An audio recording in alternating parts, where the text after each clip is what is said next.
یہ دین اسرائیلیات کا محتاج نہیں ہے، یہ دین یہودی تعلیمات کا محتاج نہیں ہے۔ کیوں یہودی تعلیمات اس میں وارد ہوئی ہیں؟ بسم اللہ الرحمن الرحیم، السلام علیکم ورحمۃ اللہ وبرکاتہ۔ ہماری بحث وہ اسرائیلیات میں سے ہے۔ ہم نے اسرائیلیات میں خود عبداللہ بن سلام کے بارے میں بیان کیا، اسی طرح جناب ابو ہریرہ کے بارے میں بیان کیا، کعب الاحبار کے بارے میں ہم نے کچھ نہ کچھ بیان کیا۔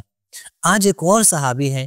ان سے بحث کرنا بھی ضروری ہے، وہ بھی میں ضروری سمجھتا ہوں کہ یہ صحابی سے بحث کرنا، اور یہ بھی اسرائیلیات میں اس کا نام بھی موجود ہے، اور اس صحابی کا نام عبداللہ بن عمرو بن العاص ہے۔ عبداللہ بن عمرو بن العاص کا نام تو آپ نے سنا ہوگا، اگر اس کا نام نہیں سنا ہے تو عمرو بن العاص کا نام تو آپ نے ضرور سنا ہوگا۔ یہ عمرو بن العاص کا بیٹا ہے عبداللہ بن عمرو بن العاص۔ یہ عبداللہ بن عمرو بن العاص کا بھی ایک کردار ہے اسرائیلیات وارد کرتا۔ اور اگر میں کہوں کہ صحابہ میں، یعنی صرف وہ تو عبداللہ بن سلام تھے صحابہ میں جنہوں نے اسرائیلیات وارد کیا، اور جناب ابو ہریرہ، صحابہ میں سب سے زیادہ جس کی وجہ سے اسرائیلیات وارد ہوئی ہیں وہ عبداللہ بن عمرو بن العاص ہے۔ عبداللہ بن عمرو بن العاص یہ اپنے والد سے، عمرو بن العاص سے پہلے اسلام لے کے آئے ہیں بعض اقوال کے مطابق، اور ان کا نام بھی عاص تھا، عبداللہ نہیں تھا۔ تو بعض روایات میں ہے کہ نام ان کا عاص تھا، تو رسول اللہ نے ان کا نام چینج کر کے ان کا نام عبداللہ رکھا۔ اچھا، اگر آپ دیکھیں سیر اعلام النبلاء میں کہا گیا ہے کہ ان سے تقریباً کوئی 700 روایات نقل ہوئی ہے، لیکن جدید تحقیقات کے مطابق ان کے روایات اہل سنت کتب میں کوئی 1100 سے بڑھ کر ہیں، 1100 سے زیادہ ہیں۔ بخاری مسلم نے دونوں نے تقریباً 7 روایات نقل کیے ہیں جن کے اوپر دونوں کا اتفاق ہے، یعنی بخاری نے بھی نقل کیے، مسلم نے بھی نقل کیے۔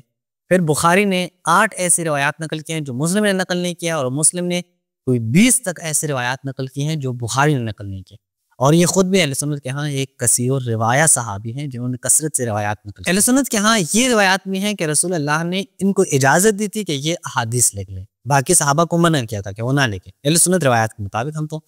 ایسے روایات کو نہیں مانتے، لیکن وہ کہتے ہیں کہ ان کو اجازت دی تھی۔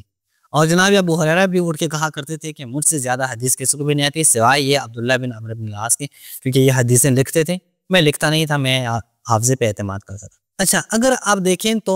خود ابن کثیر کے اگر آپ کمنٹس دیکھیں تو السیرہ ابن نبویہ جو ان کی کتاب ہے، وہاں جلد نمبر 1 صفحہ نمبر 328 پہ وہ کہتے ہیں کہ عبداللہ بن سلام سے بھی اسرائیلیات نقل ہیں، لیکن عبداللہ بن عمرو بن العاص سے زیادہ اسرائیلیات وارد۔ اچھا، وجہ کیا ہے؟ کیا یہ شخص کعب الاحبار کا شاگرد؟ شاید آپ کو روایات ملے کچھ نہ کچھ، مجھے معلوم نہیں ہے کہ کعب الاحبار سے بھی لی ہوں، لیکن نہیں، کعب الاحبار کی وجہ سے نہیں ہے۔ ان سے جو اسرائیلیات مسلمانوں تک پہنچی ہے، اس کا منبع، اس کا مصدر وہ کچھ اور ہے، سورس کچھ اور ہے۔ اب کعب الاحبار میں ہے، جناب ابو ہریرہ سے تو پہنچی ہے، وہ تو کعب الاحبار ہے، کعب الاحبار ان کے استاد تھے، اور وہاں سے اسرائیلیات داخل ہوئی ہیں۔ لیکن یہ جو صحابی ہے عبداللہ بن عمرو بن العاص، دراصل یرموک کے موقع پر، غزوہ یرموک میں ہوا یہ کہ، یا جنگی یرموک میں ہوا یہ کہ ان کے ہاتھوں اہل کتاب کی تقریباً بہت ساری کتابیں، تقریباً بتا رہے ہیں کہ زاملتین، یعنی تقریباً 2 اونٹ بھر کر کتابیں جو ہے وہ ان کو ملی تھی، اور یہ کتابیں لے کے آئے تھے وہاں سے، جو اہل کتاب کی تھی کتابیں، یعنی جو یہود و نصارہ کی کتابیں تھی۔ اور ظاہر ہے انہوں نے خود پھر اچھا، ایک اور بات بھی ہے، یہ کتابیں کسی مترجم کی وجہ سے ان کو نقل نہیں ہوئی، نہیں، یہ خود انہوں نے سریانی زبان سیکھی تھی، اور براہ راست انہوں نے جا کے وہ کتابیں پڑھ لی، اور وہاں سے وہ جو ہے وہ انہوں نے یہ مسلمانوں کو وہ روایات جو اسرائیلی روایات ہیں، اسرائیلی احادیث ہیں، وہ سنانا شروع کی۔ پتہ ہے فرق کرتا ہے، یہ خود مباشرتاً اسرائیلی کتابیں، اہل کتاب کی کتابیں پڑھ کر وہ مسلمانوں میں منتقل کر رہے ہیں۔ اور اب تعجب ہے آپ کو، جنہوں نے ان کا ترجمہ قائم کیا ہے، مثلا اگر آپ دیکھیں تو سیر اعلام میں، مثلا سیر اعلام میں آپ جا کے چیک کریں تو ذہبی نے جب ان کا ترجمہ قائم کیا تو ذہبی کیا کہتے ہیں کہ عبداللہ بن عمرو بن العاص سے کس نے روایت کی، وہ ذکر کیا، فلاں فلاں فلاں انہوں نے روایت کی، اور پھر عبداللہ بن عمرو بن العاص نے خود کس سے روایت، تو وہاں پہ ذہبی کہتے ہیں کہ مثلا عبداللہ بن عمرو بن العاص نے جناب ابو بکر سے، جناب عمر سے، جناب فلاں سے، سراقہ سے، یہ وعن اہل الکتاب، اور اہل کتاب سے بھی انہوں نے روایات، یعنی جو اصل مسلمان ہی نہیں ہے نا، ان سے بھی انہوں نے روایات کیا، اور کہتے ہیں کہ ان کی کتابوں کے اوپر بڑا ان کا دقیق مطالعہ تھا، فلاں و فلاں، وہ انہوں نے لکھا ہے۔ اچھا، کچھ روایات یہ بھی ہے، لیکن شاید یہ روایات صحیح ہو صحیح نہ ہو، وہ آپ خود بھی کہتے ہیں، بعض اہل سنت نے کہا کہ یہ جھوٹی روایات ہیں، لیکن روایات میں ہیں روایات میں یہ ہے کہ نبی کریم نے ان کو میں تو ظاہر ہے میں تو ان روایات کو اپنی طرف سے تو بالکل جھوٹی ہی سمجھتا ہوں، لیکن میں یہ نہیں کہتا کہ سند کے اعتبار سے یا اہل سنت کے ہاں ان سب کا اتفاق ہے یا نہیں، ہم تو ان کو جھوٹی سمجھتے ہیں۔ ان روایات میں یہ ہے کہ رسول اللہ نے ان کو کہا تھا کہ آپ ایک رات قرآن پڑھا کریں، ایک رات پھر تورات پڑھا کریں۔ اسی عبداللہ بن عمرو بن العاص کے بارے میں ہے۔ بعض کہتے ہیں کہ نہیں، یہ عبداللہ سے مراد یہ عبداللہ بن سلام ہے۔ بہرحال جو بھی ہوں، لیکن یہ ان کے ہاں موجود ہیں کہ خود ان کے ہاں تورات کو پڑھنے کی تعلیم دی جاتی ہے کہ آپ لوگ تورات پڑھ لیں۔ ٹھیک ہے، آپ تورات پڑھ لیں، وہ آپ کی مرضی ہے، لیکن یہ آپ دیکھ سکتے ہیں کہ یہ جو عبداللہ بن عمرو بن العاص ہیں جن سے یہ روایات نقل ہوئی ہیں، اور صحابہ میں سب سے زیادہ اسرائیلیات انہی سے نقل ہوئی ہیں، وہ صحابی رسول ہیں کثیر و روایت۔ تعجب مجھے یہ ہے کہ یہ جنہوں نے اسرائیلیات وارد کی ہیں وہ اہل سنت کے ہاں کثیر و روایت بھی ہیں، بہت ساری روایات بھی ان سے نقل ہوئی۔ بیچارے اہل سنت اسی وجہ سے بھی سارے ہاتھ نہیں اٹھا سکتے، اگر ہاتھ اٹھا لیں بس اگر کسی صحابی سے 4-5 روایتیں ہوتی اور 4-5 وہ اسرائیلیات ہوتی، اہل سنت کہتے ہیں 60 پہ 5 روایتیں مانتے ہی نہیں۔ لیکن جس صحابی سے ہزاروں میں روایات ہوں، جیسے اب جناب ابو ہریرہ ہیں، یا یہ خود 1100 روایات ہیں، تو بیچارے مجبور ہیں، وہ ہاتھ نہیں اٹھا سکتے۔ تو ظاہر اسی وجہ سے پھر آ کے جو ہے وہ ادھر ادھر کی تعویلات کرتے ہیں، نہیں وہ جو بیان کیا ہے وہ رسول کی بیان کی ہوگی، ہاں جو اسرائیلیات ہیں وہ ہم نہیں مانیں گے، پھر وہ اگر قرآن کی تصدیق ہے تو مان لیں گے، نہ ہو تو نہیں مانیں گے، اگر تصدیق کو جو ہے تکذیب نہیں ملتی قرآن سے وہاں پہ ہم سکوت اختیار کریں۔ یہ ساری باتیں پھر جو ہے نا انہوں نے کی ہیں۔ تو یہ دیکھیں ایک اہم باب ہے کہ آپ جان لیں ان افراد کو جن کے ذریعے سے یہ اسرائیلیات وارد ہوئی ہیں، اور آپ تعجب کریں کہ خود اہل سنت کے ہاں یہ روایات بھی ہیں کہ مسلمان جا کے ان سے پوچھتے تھے کہ ہمیں بتا دیں کہ اہل کتاب کی کتابوں میں یہ بات کیسے آئی ہے، اور یہ سنا دیتے تھے۔ تو ظاہر یہ اسرائیلیات جو یہودی تعلیمات ہیں وہ کئی ہاتھوں کے ذریعے سے وارد ہوئی ہیں، جہاں پہ کعب الاحبار کا نام آپ کو آئے گا، اس طرح عبداللہ بن سلام کا نام آپ کے سامنے آئے گا، اسی طرح وہ جناب ابو ہریرہ کا نام آپ کے سامنے آئے گا، یہ عبداللہ بن عمرو بن العاص کا نام آپ کے سامنے آئے گا۔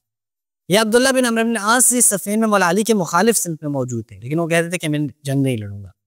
کہ مجھے رسول نے کہا کہ باپ کا ساتھ دو لیکن علی کے خلاف جنگ نہیں لڑنی۔ اور یہ وہی شخص ہے، ہاں یہ تو آپ نے سنا ہوگا نا، جو انجینئر مرزا بھی بہت بیان کرتے ہیں کہ جب حضرت عمار یاسر رضی اللہ تعالیٰ عنہ کا سر لے کے آئے ہیں معاویہ کے پاس، تو وہاں پہ یہی وہ شخص ہے جس نے حدیث سنائی ہے کہ رسول اللہ نے کہا تھا کہ جو عمار کو باغی گروہ قتل کرے گا یا عمار کا قاتل جو ہے وہ جہنمی ہے، وہ جو حدیث مشہور ہے، تو وہ انہوں نے سنائی ہے کہ جس پہ جناب معاویہ کے جو کمنٹس ہیں معاویہ ابن ابی سفیان کے، وہی بڑے خطرناک ہیں، جیسے وہ کہتے ہیں خاموش ہو جائیں کیا پاگل ہو چکا ہے۔ اچھا اسی طرح اب دیکھ لیں کہ یہ شخص یعنی خود عبداللہ بن عمرو بن العاص کے جو اسلامی تاریخ اگر آپ پڑھ لیں، خود حدیث کے حوالے سے تدوین حدیث میں بھی ان کا نام آتا ہے، تاریخ کے حوالے سے اسلام کو پڑھ لیں تب بھی ان کا نام آتا ہے، کیونکہ جنگوں میں انہوں نے شرکت کی ہے۔ اور جب آپ اسرائیلیات کی طرف دیکھیں گے تو انفارچونیٹلی یہ ان اشخاص میں سے ہیں کہ جن کی وجہ سے اسلامی معاشرے میں وہ اسرائیلیات وارد ہوئی ہیں۔ ہمیں بہت افسوس ہے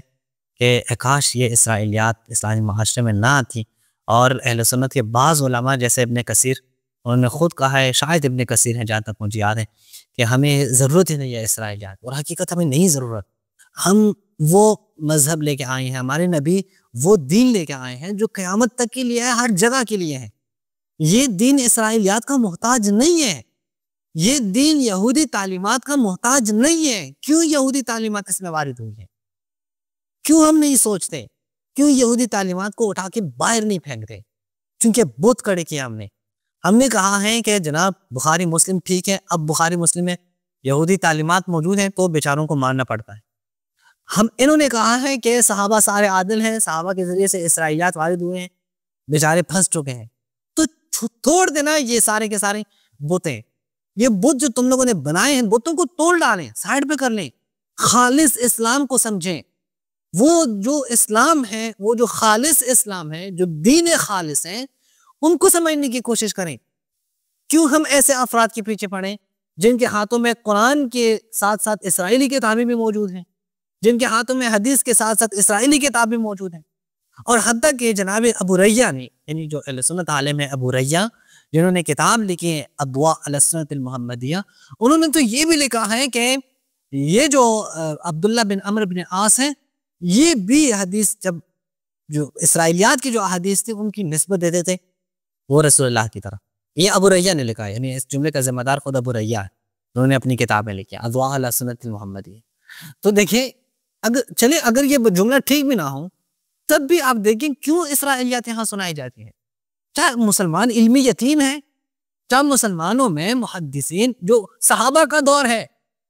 سر جب وہ محتاج ہیں اسرائیلیات نقل کرنے میں، تو آج کل کی تو تفسیریں بھری پڑی ہیں سارے اسرائیلیات سے، اور پھر یہ کہتے ہیں کہ نہیں ہم اسرائیلیات لیں گے، نہ اس کی تکذیب کریں گے نہ اس کی تصدیق کریں گے. بھائی جان جب آپ نے اپنی تفسیروں میں احادیث کی آیات کی تفسیر میں اسرائیلیات نقل کی ہیں تو یہ اسرائیلیات تصدیق نہیں ہے تو اور کیا ہے؟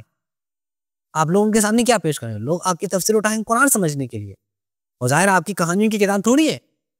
قرآن سمجھنے کے لیے تفسیر اٹھائیں گے. اب ان تفسیر اٹھائیں تو آپ نے اسرائیلیات اس میں درج کیے ہیں، تو یہ تصدیق ہی تو ہے، آپ اسرائیلیات کی تصدیق کر رہے ہیں. تو یہ ہمیں افسوس سے کہنا پڑتا ہے کہ کاش ہم اسلامی لٹریچر میں یہ اسرائیلیات نہ دیکھتے، یہودی تعلیمات نہ دیکھتے، غیر مسلم تعلیمات نہ دیکھتے. یہ افسوس سے ہمیں پھر بھی کہنا پڑتا ہے کہ راویوں میں ایسے افراد ہیں جو یہود سے تعلق رکھتے ہیں، محدثین میں ایسے افراد ہیں جن کے ساتھ بعض یہود سے ملتے ہیں، صحابہ میں ایسے افراد ہیں